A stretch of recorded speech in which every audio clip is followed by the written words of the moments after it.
Strong Style Evolved is in the books. What a night here in Long Beach. Walter Pyramid, I'm Kevin Kelly. I am proud to be joined by the #1 wrestling journalist for seemingly forever, Dave Meltzer. Well, thank you very much for that introduction. We hadn't seen each other in 20 years before yesterday at the dojo, and now here we are working together. Amazing, isn't it? I love it. Yeah. Okay, so of course, if you didn't get a chance to see tonight's event live, we will go through the event. We'll talk about the results. So there will be spoilers here. So if you don't want to listen to spoilers, watch us afterward, because this is going to be good stuff. And that will begin in 3, 2, 39 minutes and 23 seconds of a main event. Roughly. Jesus. Yeah. Kenny Omega, Kota Ibushi, the Golden Lovers, victorious over the Young Bucks. What were you thinking sitting there watching as you're reporting on the show? I mean, there were so many different thoughts. I thought that they were so, you could tell how driven they were.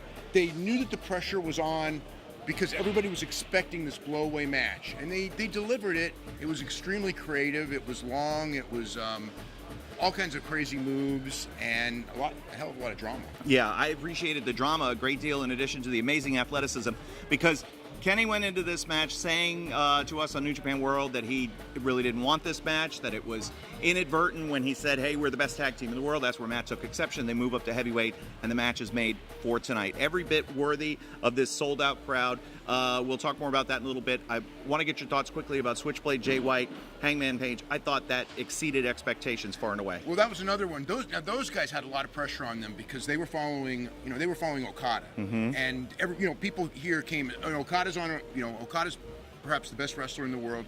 You've got Zack Sabre on an incredible role. You've got Ishii and Suzuki. When they were in the ring, the place was going electric, and those guys had to follow. And it took them a while to get the crowd, but they did get the crowd, and they worked so hard.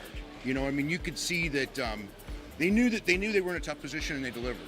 Rey Mysterio, of course, joined us here tonight. Disappointed that he couldn't have the match with Jushin Thunder Liger because of the torn bicep. Instead, Will Ospreay gets the opportunity to showcase, and he did just that. Amazing match between he and Liger. But then it seemed like Mysterio has more to think about than just a match down the road with Jushin Liger. Yeah, Will Ospreay wanted to wrestle him. They've wrestled before. For a guy like Will Ospreay, whether it's Jushin Liger or Rey Mysterio, these are the guys that he idolized when he was growing up. So it's got to be a thrill for him to do that singles match tonight, and a thrill for him to work with Rey Mysterio, especially on a major show. Major New Japan show, wherever that ends up being. Right, and throw Marty Scurll in the mix as well. So and I talked to Ray afterward, we'll hear from him very soon on New Japan World. He wants to wrestle Jushin Liger first, feels he owes it to the fans.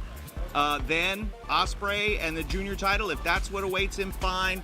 And he said he will be very patient to look to get even with Marty Scurll. So you'll hear from Rey Mysterio coming up in the next few days on New Japan World. I do want to go over quickly with Okada, Zack Sabre Jr., and we go to Sakura Genesis. You mentioned the role that Zack is on right now. It's incredible. Submitting 4 of the best on the road to winning the New Japan Cup. Now he goes in against Okada, greatest champion in the modern age. Yeah. And where do you see this match going? Well, if it stays on the mat, that's Zack Sabre's world. If Okada can keep it standing and keep distance, that's not Zack Sabre's world. So I think that one of the stories of all of those matches that were held during the New Japan Cup is that Zack Sabre made everyone else wrestle his match. And Okada's usually really good at making people wrestle his match. So that's part of the key to the match. But there's a lot of drama because, to win a championship at that level by submission, the IWGP title, and Zack's groundwork is just, it's mind-blowing. It's incredible. Somebody's going to beat Okada. Sometime his title reign will end. Will it be April the 1st at Sakura Genesis? We'll have all the coverage from Sumo Hall live right here on NJPWWorld.com. So final thoughts on the main event tonight.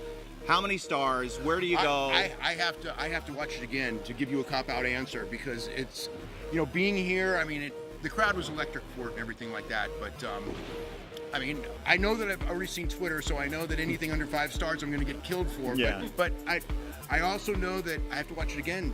There you go. Just to say that. Well, I appreciate your time. Thank you so much, Dave Meltzer, for joining us. It's been great. What a night here. And of course, we return to the United States and to San Francisco and the famous Cow Palace. The world famous Cow Palace, where I grew up. That's going to be great. Yeah. July the 7th. And we look forward to seeing you all there. And we'll talk more about that, of course, in the weeks and months to come. So for Dave Meltzer, I'm Kevin Kelly. Thanks for joining us here on the Post Game Show, NJPWWorld.com.